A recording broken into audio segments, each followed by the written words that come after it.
बच्चों, आज मैं तुम्हें एक बहुत प्यारी कहानी सुनाऊंगी। एक ऐसे बेटे की कहानी जिसने गलती की, पर उसके पिता ने फिर भी उससे प्यार करना नहीं छोड़ा। कहानी का नाम है उड़ाऊ पुत्र। एक गांव में एक अमीर आदमी रहता था। उसके 2 बेटे थे।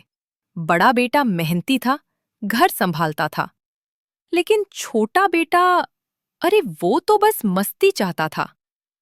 एक दिन छोटा बेटा पिता के पास आया और बोला, पिताजी, मुझे अब मेरा हिस्सा चाहिए। मैं दुनिया देखना चाहता हूँ। मैं अपने पिता तरीके से थोड़ा जीना चाहता उदास हूँ। हुए पर मुस्कुराए और बोले, ठीक है बेटा, ये लो तुम्हारा हिस्सा, पर याद रखना, चाहे कुछ भी हो, मेरा घर हमेशा तुम्हारे लिए खुला रहेगा। छोटा बेटा खुश होकर गांव छोड़ देता है। वो शहर पहुंचता है। वहां रोशनी, संगीत, पार्टी, दोस्त, वाह, यही है जिंदगी। अब मैं जो चाहूँ वही करूँगा।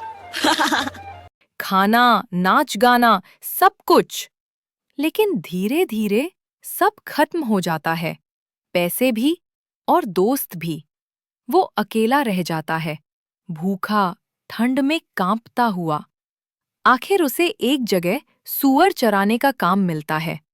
वो इतना गरीब हो गया कि सूअरों का खाना देखकर सोचता, काश मुझे भी ये मिल जाए। एक दिन वो वहीं बैठा बैठा रोने लगा। उसने कहा, मैंने गलती की है। मैंने अपने पिता को दुख दिया। मैं वापस जाऊंगा। शायद वो मुझे नौकर बना ले। बेटा थका नहीं। हुआ, धूल में लिपटा, आंसुओं से भरा, वो अपने घर की ओर चल पड़ता है। उधर पिता हर रोज रास्ते की ओर देखा करते थे और उस दिन उन्होंने दूर से अपने बेटे को देखा। बस देखा और दौड़ पड़े। बिना सोचे, बिना कुछ कहे उन्होंने अपने बेटे को गले लगा लिया। आंखों से आंसू बह रहे थे पर चेहरे पर मुस्कान थी। उन्होंने मेरा कहा, बेटा लौट आया। वो खो गया था, अब मिल गया है। उन्होंने उसे साफ कपड़े पहनाए। घर में उत्सव हुआ, संगीत बजा, सब खुश हुए। पिता बोले, ये मेरा बेटा है। वो लौट आया है।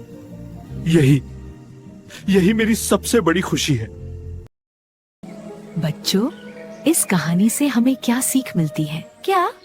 कि हम चाहे जितनी गलती कर लें, जब हम सच्चे दिल से पछताते हैं, हमारा स्वर्गीय पिता यानी परमेश्वर हमें हमेशा माफ कर देता है।